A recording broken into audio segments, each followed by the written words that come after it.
할 때 내가 대통령이 되면 많은 사람들 앞에 연설하고 그 미리 일어나지는 않았지만 큰 계획을 내 마음속에 그려보는 것을 비전이라고 말합니다.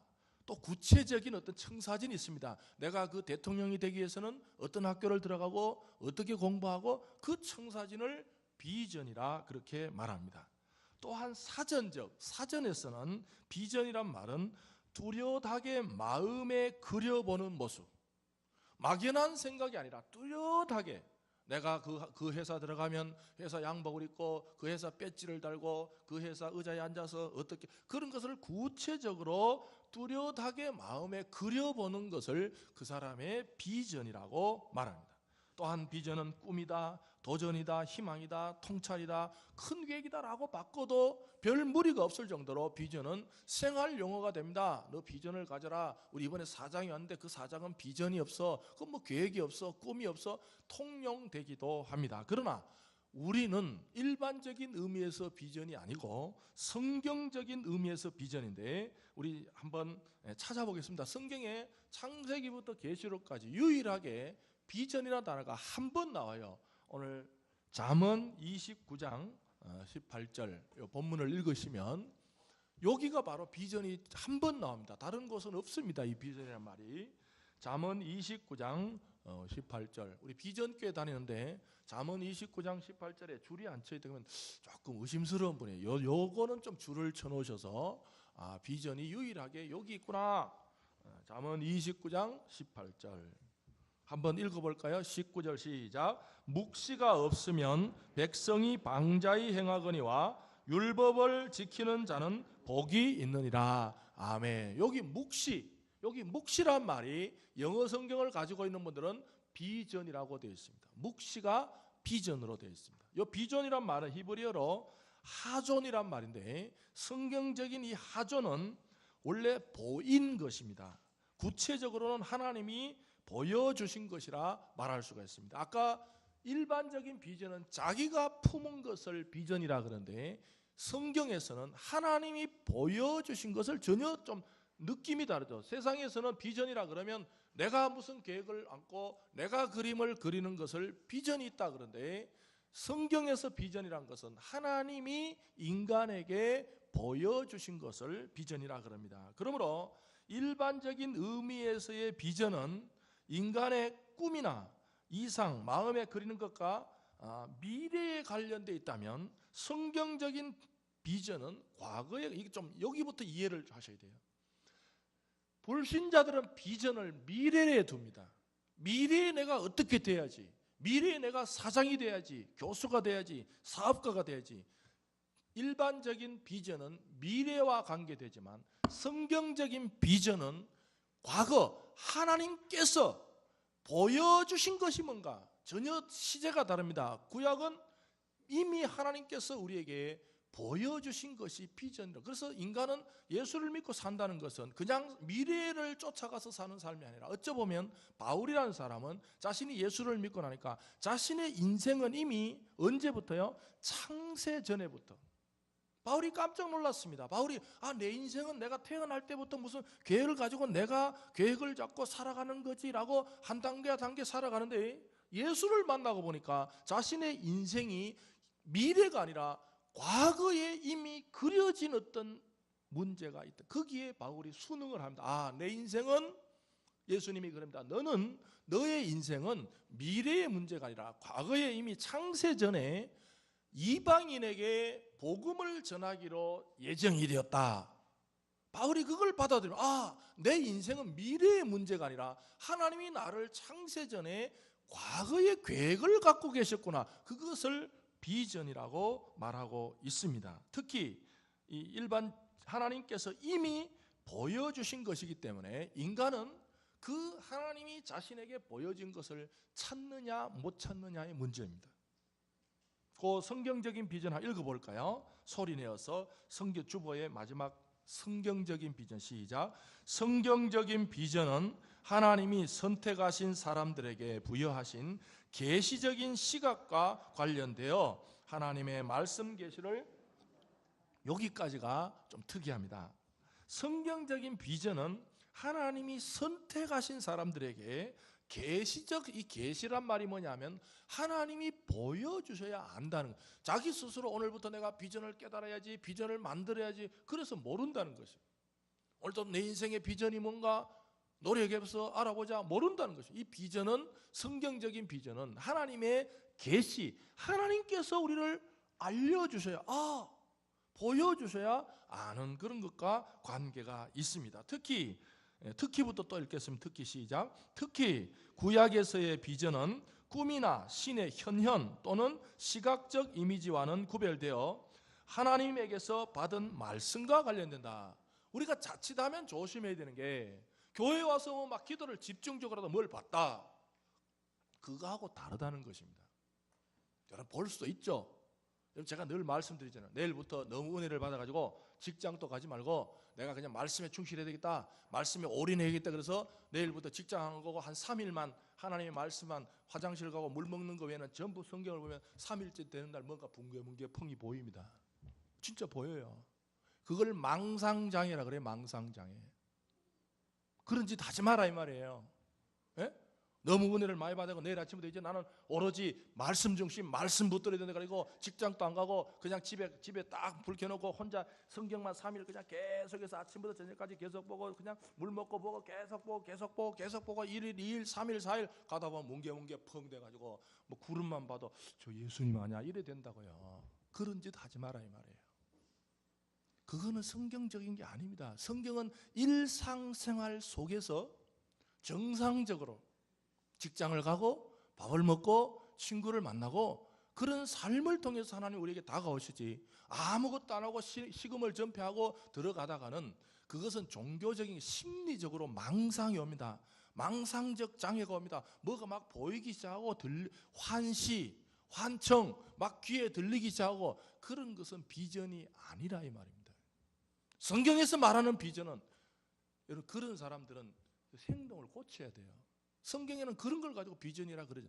성경의 비전은 하나님의 말씀을 통해서 주어지는 줄 믿으시기 바랍니다.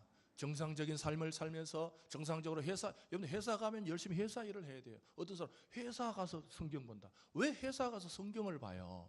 회사 가면 회사 일을 해야지. 그것도 시간을 도둑질하는 거예요. 물론 점심시간에 성경을 보는 거는 괜찮아요. 근데 정당하게 회사 근무 시간에 살짝 성경을 봤다, 와 오늘 5장 봤다, 시간을 도둑질하는데 무슨 성경을 봅니까? 그런 거 하지 말아요. 정상적으로 그 시간에 내가 임금을 받고 노동의 대가를 지불하려고 그러면 정당적인 직불하고, 점심시간에 짬나서 그 성경을 봐야죠. 그럴 때 말씀을 통해서 우리에게 뭘 보여주실 때, 그것은 특별한 경우에 하나님께서 시각적으로도 보여주실 수 있죠. 무시하는 건 아니지만 구별을 잘 해서 오늘 말씀에 보면 하나님의 말씀과 관계된다. 또한 비전, 또한부터 읽겠습니다. 또한 시작. 또한 비전은 하나님께서 보여주신 환상이라는 의미로 하나님이 개인과 공동체의 미래에 가지신 뜻을 의미하기다.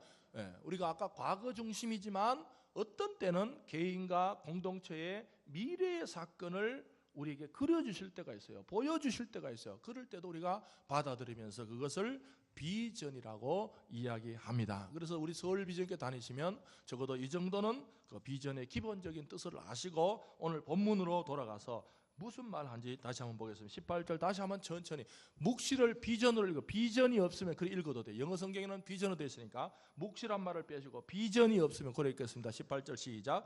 비전이 없으면 백성이 방자히 행하거니와 율법을 지키는 자는 복이 있느니라. 아멘. 이제 예수 한 3년만 믿으면 말씀을 읽고 나서 아멘 붙인다 안 붙인다? 붙인다. 근데 3년 또 놀러 다닌 사람 붙인다 안 붙인다? 안 붙인다. 다시요. 비전이 없으면 시작. 비전이 없으면 백성이 방자히 행하거니와 율법을 지키는 자는 복이 있느니라. 아멘. 하나님께서 그러면 비전이 없으면 어떻게 되는가? 이 구약의 반어법으로 들어가요. 비전이 있으면, 비전이 없으면 사람이 비전을 갖지 않고 살면 어떻게 되는가 이런 말이에요. 숨은 쉬고 살죠. 그러나 오늘 보시면 비전이 없으면 백성이 뭐 하게 된다고요? 방자히 행한다는 거예요. 오래간만에 내가 아는 거 나왔다. 춘향전에서 나오는 방자가 아닙니다. 이 방자란 말은, 원래 이 방자란 말은 구약에 보니까 풀어놓다 그런 뜻이에요. 풀린다 그런 뜻이에요. 내버려두다 그런 뜻이에요. 여러분들 사람이 비전이 없으면 인생이 풀린 인생이 됩니다. 풀어진 인생이 돼요. 내버려둔 인생. 하루를 살아도 붙잡아 주는 게 없어요. 그러니 비전이 없는 사람은 하루를 살아도 그냥 밥 먹는 거니 먹고, 배가 고프니 먹고, 잠이 오니까 자고, 아침에 눈이 떴으니까 하루가 있고, 해가 졌으니까 또 자고, 뭔가 붙잡아 주는 사람이 없는 거예요. 그게 비전이 없는 사람들의 특징입니다. 자기 삶을 한번 보십시오. 뭔가 나를 붙잡아 줍니까? 왜 밥을 먹느냐? 왜 식기도를 합니까? 기도를 왜 합니까? 단순히 그 밥 몇 알 먹는다고 감사하자, 그런 식기도가 아닙니다. 하나님이 내가 이 밥을 먹고 한 끼 식사를 통해서도 하나님이 내 인생을 붙잡아 주심을 감사하고 하나님의 뜻과 하나님의 목적이 뭔가를 찾아가는 식사기도가 바로 그런 것이죠. 그러나 비전이 없으면, 묵시가 없으면 백성이 방자히 행한단 말은 풀어진 인생입니다. 아무도 밥을 먹어도 그냥 배고프니까 먹는 거지. 동물하고 다를 게 뭐 있습니까? 동물도 배가 고프면 밥을 먹습니까? 왜 사느냐? 숨 쉬니까 살지. 그래서 옛날에 우리가 하도 심심해서 하는 말이 먹기 위해서 사냐, 살기 위해서 먹냐 이러고 앉았다고요. 그러고 인생 다 날아가는 거예요. 먹기 위해서 사는지 살기 위해서 먹는지 그러다가 인생 다 날리고 인생 후에 뒤를 돌아보면 허무와 고독과 외로움이 찾아옵니다. 내 인생이 이게 내 인생인가? 뒤를 돌아봅니다. 사는 거는 70년, 80년을 길게 살았지만 돌아볼 때는 3초도 안 걸려요. 그게 인생입니다. 뒤를 돌아보면 야, 내가 이거 뭐 하려고 살았냐? 내가 뭐 하려고 그래 노력했냐? 뭐 때문에 그렇게 내가 내 인생을 바둥바둥 걸었냐? 그래서 마지막 붙드는 게 자녀입니다. 자녀라도 그래도 키워놨으니까. 여러분, 자녀한테 너무 신경을 쓰지 자녀들 부담스러워합니다. 자녀들 따르는 야 이놈아 내가 너를 어떻게 키웠는데 어떻게 키웠겠는데 열심히 키웠겠지. 다 압니다. 자녀들이 고생인 거 다 알아요. 그러나 우리 부모들이요 자신의 인생을 붙잡아서 이제 뭘 붙습니까? 자식을 갖다 붙들어요. 손자를 붙듭니다. 이건 내가 그래도 그것은 동물도 합니다. 그런 거 붙드는 거 말고요. 정말 인간이라면 인간답게 내 인생을 붙들어주는 내가 뭔가 있을까? 거기에 대해서 고민을 할 때 비전 없이 살면 방자히 살아서 풀어놓은 인생이 되고 풀어진 인생이 되고 내버려둔 하나님께서 그 인생을 아무런 간섭도 없는 인생이 되어버리고 맙니다. 여러분들 풀어진 인생이 자유할까요? 인간은 살아오면서요 지난 19세기부터 철학자들이 인간은 인간답게 살아야 된다. 신이 왜 인생을 붙잡냐? 조물주가 왜 인생을 붙잡냐? 인생은 인간의 일을 책임진다. 그게 휴머니즘 아닙니까? 휴머니즘이 뭡니까? 신의 존재를 벗어버리라는 거예요. 신이 왜 필요했냐? 인간은 인간의 운명을 스스로 개척하면 되지. 인간이 왜 신의 영향을 받냐? 인간은 인간답게 살자. 휴머니즘의 끝은 허무주의입니다. 허무주의. 철학의 끝은 허무주의입니다. 공산주의의 끝은 허무주의입니다. 신을 벗어난 인간, 신에게 풀어진 인간, 신에게 자유함을 얻은, 신에게 자유함이 자유인 줄 알았는데 그것은 방종과 허무로 끝나고 말았습니다. 여러분들, 저는 지난주에 데스틴이란 이 책 제목이 영어입니다. 데스틴이란 책을 읽었습니다. 다 읽지, 책이 늦게 와서 읽고 있는 중인데 이 데스틴이란 책을 제가 보면서 좀 말씀드리고 싶은 게, 데스티니가 뭐냐 하면 이제 우리나라 말에는 이 데스티니가 운명인데 원래는 데스티니가 운명은 아닙니다. 다른 뜻인데 그냥 데스티니를 운명으로 알고 있는데 어떤 다른 좀 뜻이 있는데, 이 고성준이라는 목사님이 계신데 이 목사님은 좀 특이합니다. 전력이. 이분은 학력을 말씀드릴 수밖에, 그래야 재미가 있어요. 서울대 수학과를 졸업했습니다. 서울대 수학과 들어가기 쉽습니까? 어렵습니까? 어렵습니다. 서울대 수학과 대학원을 나왔습니다. 왜 자기가 서울대를 들어갔냐? 고등학교 때부터 서울대에 들어가면 행복이 있다. 그것 때문에 들어갔다는 거예요. 물론 이분 아버지도 서울대 교수님이시더라고요. 어릴 때 그랬습니다. 너 공부 열심히 해라. 좋은 대학 들어가다. 자, 왜 자기가 놀고 싶은 걸 참았느냐? 왜 친구들이 다 놀러 갔는데 참았느냐? 자기는 좋은 대학에 들어가서 행복한 줄 알고 열심히 했습니다. 근데 웬걸 서울대 수학과에 들어가 보니까 행복이 없다는 거예요. 깜짝 놀랐어요. 아니, 그렇게 어른들이 공부를 열심히 하고 좋은 대학에 들어가면 행복하다 그랬는데, 너 참아라 좋은 대학 들어가면 공부 열심히 하면 좋은 대학이 얼마나 좋은지 아냐? 그러고 올라가 보니까 좋은 게 별로 없더란 거예요. 대학원을 갔습니다. 같은 서울대 대학원에 갔습니다. 마음에 허무가 찾아왔습니다. 술을 먹습니다. 그 허무를 술로 달래보려고 해도 허무가 없어지지. 왜 내가 도대체 내 인생에 이게 뭐냐? 그는 머리는 좋았어요. 머리는 크고 좋았어요. 이분이 원래 머리가 크다 하더라고요. 크고 좋아요. 원래 크고 좋은 분을 특공대라 그러잖아요. 특별히 공부도 못하는데 대가리만 크네. 특공대. 이분이 그죠. 이분이 머리가 크면서 좋았어요. 그죠? 아주 수학을 잘해요. 그래서 여러분들 미국의 UC 버클리 대학의 수학 박사가 됩니다. 어렵습니다. 여러분들 뭐 아예 안 가니까 버클리가 뭐 그냥 대충 뭐 그냥 막 자동차 타고 쑥쑥 들어가는 줄 알지만 들어가기가 어렵습니다. 수학 박사를 땄는데 이분이 여기서 좀 특이합니다. 수학 박사 논문 패스 오늘 당일날 자기 수학 패스해야 될 그 논문의 오류를 발견합니다. 여러분들 수학과는요, 패스되고 나서 박사를 따고 나서 오류가 발견되면 어쩔 수 없대요. I am sorry 그러면 된대요. 또 연구하겠다 그러면 된대요. 통과돼 버리면 그 다음에 발견된 거는 나도 내 이 문제에 대해서 계속 연구한다 이러면 되는데, 통과하기 전에 오류가 발견되면 박사 논문이 통과가 안 됩니다. 그는 아무리 노력해도 자기 수학이 얼마나 어렵습니까? 논리를 못 찾았다는 거예요. 여러분들 머리가 좋아서 국비 유학생으로 6년 했기 때문에 돈이 떨어지면 다시 와야 됩니다. 이제 내가 내 인생이 이제 국비 유학생으로 다 돈이 떨어지고 와야 되는가? 정말 고민 끝에 꿈에 수학 문제가 쫙 풀어지더라는 거예요. 이것도 여기 좀 이상해요. 서울대 나왔으니 뭐 여전히 이상한 건 아니잖아요. 그 머리는 괜찮잖아요. 그런데 꿈에 수학 문제가 쫙 풀어지는 거예요. 그래서 그대로 논문을 썼대요. 통과되면서 그 지도 교수가 묻더란 거예요. 야, 지도 교수도 알죠? 이 학생이 이건 어차피 못 푸는 걸 거야. 지도 교수도 안 거예요. 이런 거는 누구도 못 풀으라고 생각했는데 학생이 풀어버린 거예요. 아니, 한국 사람이 아무리 머리 좋아도 교수가 못 푼다고 딱 보이는데 얘가 풀어온 거예요. 물어봤대요. 어떻게 풀었냐? 교수님, 내가 꿈에 이 수학 문제가 대부분 꿈은요, 꾸고 나면 이렇게 대충 덩어리만 생각하고 잊혀지는데 너무나 선명하게 이게 풀어졌다는 거예요. 그래서 이제 박사를 땄습니다. 따고 나서 고민을 합니다. 여러분들 설계도가 없는 건물이 있습니까? 이 건물 모든 계집 짓는 거 외에는 다 설계도가 있습니다. 지나가면서 물어보십시오. 설계도 없는 건물은 없습니다. 근데 이분이 뭘 고민하냐면, 야, 이게 죽은 건물도 생명이 없는 건물도 설계도가 있는데 다 설계대로 짓는 것 아닙니까? 여러분들 벽돌을 살 때 무조건 벽돌 팍팍 쌌습니까? 다 설계도를 보고 두께가 얼마냐, 벽돌이 종류가 뭐냐, 여기 시방서라고, 건축은 시방서가 있습니다. 다 짜여져 있습니다. 유리창은 뭘로 하고, 유리창 KS 제품으로 하고, 뭐는 뭐 하고, 벽돌하고, 거기다가 뭘 대고, 뭘 붙이고, 페인트, 그거 그냥 이렇게 그냥 집 짓다가 페인트가 마음에 드네 페인트 칠하고, 그게 아닙니다. 시방서에 보면 이미 벽은 뭐 하고, 벽돌은 어떤 종류로 하고, 몇 메라 튀어나오고, 거기 뭘 치고, 다 설계도가 있는데 이분이 고민하는 게 그겁니다.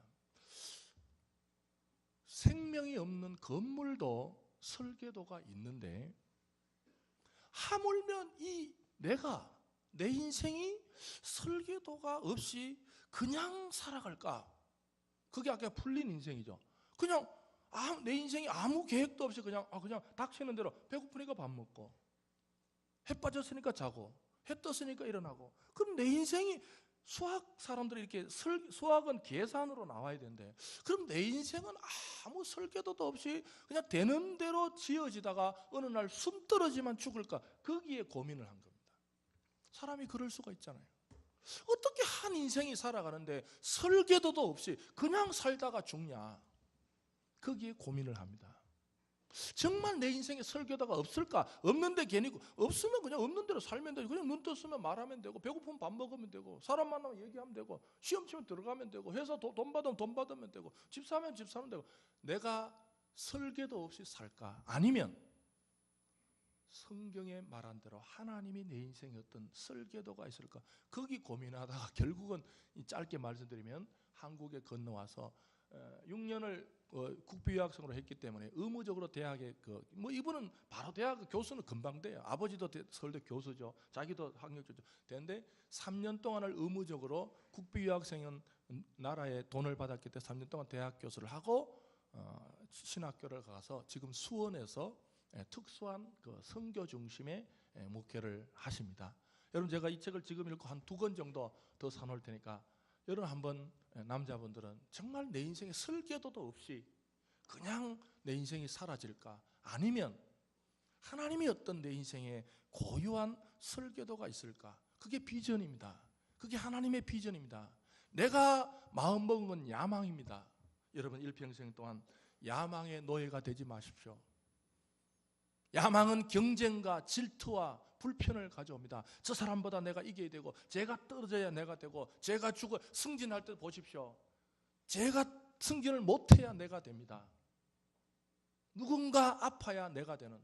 여러분, 경기도요, 어떻게 보면 지는 사람이 있기 때문에 이기는 게 있지 않습니까? 이 사람은 거기에 충격을 받아요. 어떻게 내 인생이 누군가가 실패하는 걸 나는 성공해. 여러분들 합격했다고 그렇게 소리 높여 외칠 때 떨어진 사람의 아픔도 있지 않습니까?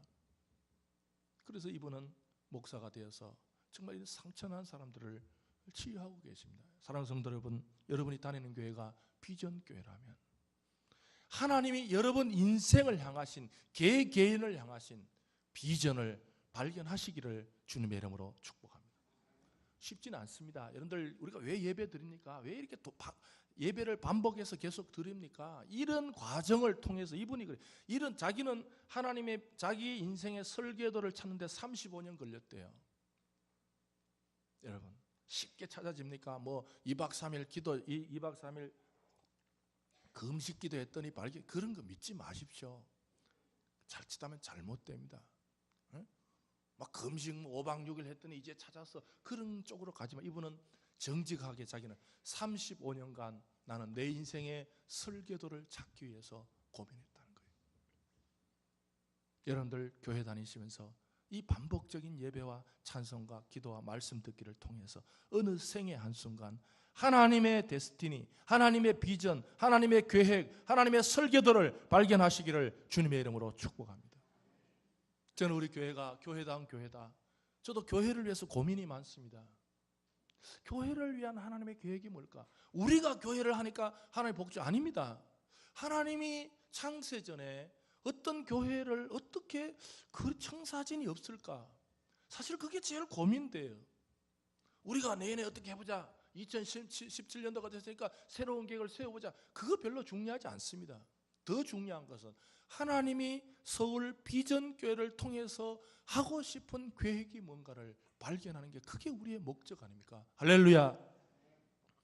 여러분 인생을 나중에 살았을 때 여러분이 하고 싶은 일 하고 여러분이 되고 싶은 거 되고, 그게 비전입니까? 그게 성공일까요? 여러분, 길게 살든 짧게 살든, 높게 살았든 낮게 살았든, 건강하게 살았건 아프게 살았건, 우리 인생의 말년에 내 인생은 하나님의 설계도에 의해서, 설계도에 따라서 지어져서 그런 행복이 있으시기를 주님의 이름으로 축복합니다.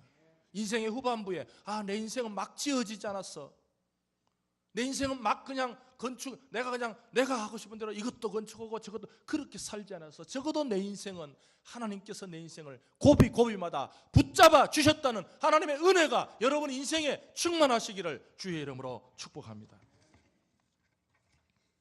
제가 지난 4, 5, 6, 우리 목사님은 오늘 오셨고 제가 4, 5, 6 미국에 있었습니다. 여러분들, 미국의 학자들이 미국 역사에 공헌을 많이 한 사람들을 뽑고, 그 미국을 위해서 헌신한 사람들의 특징 있는 사람들의 출신지를 가만히 보니까 특별한 지역에 많은 사람들이 태어났습니다. 어딘가 봤더니 미국 북동부의 뉴 잉글랜드 지역이었습니다. 미국 땅덩어리가 넓지만 이상하게 미국을 위해서 많은 일을 한 사람들의 출신지를 보니까 미국 뉴 잉글, 제가 2달 동안 거기 있었거든요. 그 동네였습니다. 예일 대학이 있는 그 동네를 뉴 잉글랜드 지역이라고 합니다. 학자들이 이상하다, 미국의 땅덩어리에서 골고루 이렇게 인재가 나와야 되는데 왜 뉴 잉글랜드 지방만 역사를 움직이는 사람들이 많이 나왔을까? 거기 또 조사를 하기 시작했습니다. 여러 가지로 조사해 보니까 얼마 후에 학자들은 뉴 잉글랜드 지역의 부모들이 교육에 특별한 언어가 있다는 것입니다.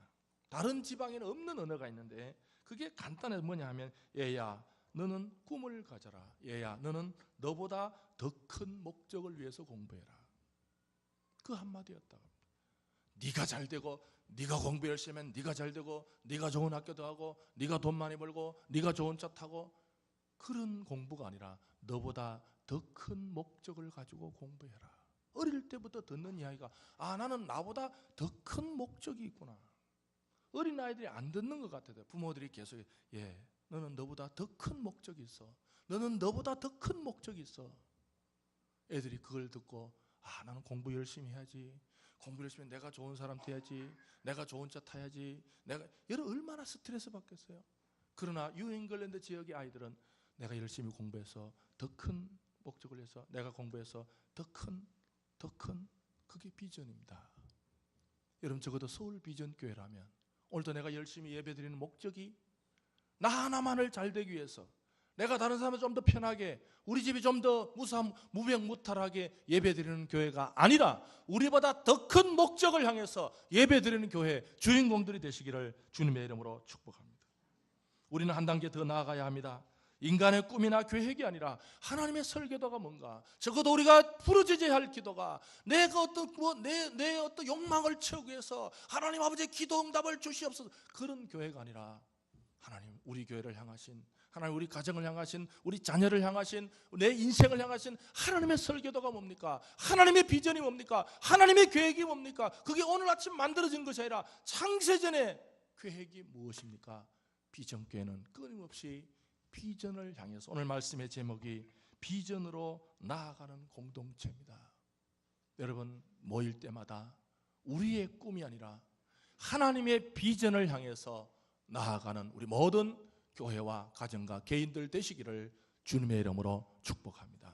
이 시간 함께 우리 찬양 오늘은 아주 따뜻한 찬송입니다. 여기에 모인 우리 주의 은총 받은 자리라 주께서 이 자리에 함께 계심을 믿노라. 언제나 주님만을 찬양하며 따라가리니 시험을 당할 때도 여러분들 아까 그 목사님이 함께 계심이 제일 좋다는 게 하나님이 함께 계시고 하나님이 나와 함께 하심을 하시면 하나님께서 언젠가 내 인생을 향하신 계획을 밝혀주리라 믿으면서 우리 1절 2절 같이 하겠습니다.